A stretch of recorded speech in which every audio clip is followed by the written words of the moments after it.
Navshakti YouTube page मध्ये तुम्हा सगळ्यांचे स्वागत। मुंबईसह ठाण्यातून जे नाशिक मार्गे प्रवास करतात त्यांच्यासाठी आता आनंदाची बातमी आहे।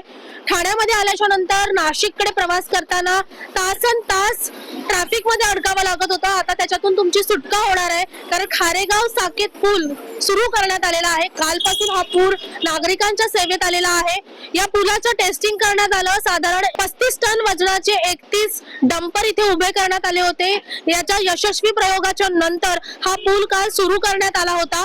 येथे पहिला जुना पूल होता, त्या जुन्या पुलाची प्रचंड दुरावस्था झालेली होती।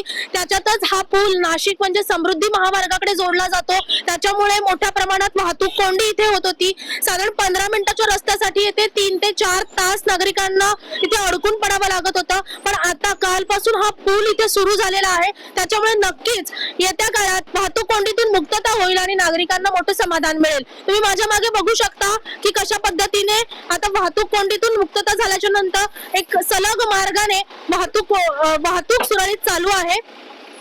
हा पूल कसा असणार आहे आपण जाणून घेऊयात। मुंबई नाशिक महामार्गावरील दीर्घकाळ चाललेल्या वाहतूक कोंडीनंतर अखेर साकेत उड्डाणपुलाची बहुप्रतीक्षित वजन चाचणी पूर्ण झाली आहे। 17 फेब्रुवारी 2026 पासून हा नवीन साकेत उड्डाणपूल वाहतुकीसाठी अधिकृतपणे खुला करण्यात आलाय। त्यामुळे ठाणेहून नाशिककडे जाणाऱ्या वाहन चालकांना काही प्रमाणात दिलासा मिळालाय। गेल्या अनेक वर्षापासून जुना साकेत उड्डाणपूल 15 मिनिटांचा प्रवास तासभराचा बनवत होता। सुमारे 45 वर्ष जुनी ही रचना जीर्ण अवस्थेत पोहोचली होती, त्यामुळे वाहनाचा वेग कमी होत होता आणि मोठ्या प्रमाणात वाहतूक कोंडी होत होती। 17 फेब्रुवारी रोजी अंतिम वजन चाचणी पार पडली। सुमारे 35 टन वजनाचे 31 डंपर सलग 24 तास उड्डाणपुलावरून फिरवण्यात आले, जेणेकरून तांत्रिक स्थिरतेची चाचणी घेता येईल। सविस्तर तपासणीनंतर अहवाल जिल्हाधिकाऱ्यांकडे सादर करण्यात आला आणि त्यानंतर हा पूल सार्वजनिक वापरासाठी योग्य घोषित करण्यात आला आहे। नवीन 4 लेन साकेत उड्डाणपूल सुरू झाल्यामुळे आता जुन्या पुलाच्या दुरुस्तीचे काम हाती घेण्यात आले।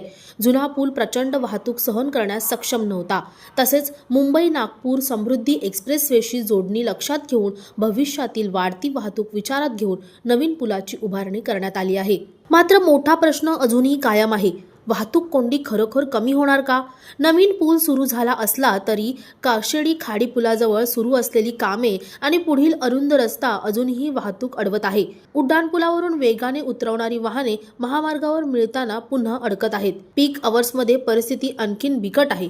वेळ, इंधन आणि संयम तिन्हींची येथे परीक्षा लागते। कार्यालयीन कर्मचारी उशिरा पोहोचत आहेत, विद्यार्थी वेळेशी शर्यत करत आहेत, रुग्णवाहिकांनाही उशीर झाल्याच्या अनेक तक्रारी आहेत। पण नवीन साकेत उड्डाणपूल सुरू झाल्याने तात्पुरता दिलासा मिळाला असला तरी स्थानिक नागरिक आणि रोजचे प्रवासी उर्वरित कामे लवकर पूर्ण करण्याची मागणी करत आहेत, कारण कायमस्वरूपी उपाय मिळाल्याशिवाय ही कोंडी पूर्ण सुटणार नाहीये। तुम्हाला एकूणच या रस्त्याविषयी काय वाटतं आम्हाला कमेंटमध्ये नक्की कळवा आणि तुम्ही कुठून कसा प्रवास करता हेही आम्हाला कमेंटमध्ये नक्की कळवा। आणि अशाच नवनवीन व्हिडिओंसाठी नवशक्ती यूट्यूब पेजला लाईक, शेअर आणि सबस्क्राईब करायला विसरू नका। धन्यवाद।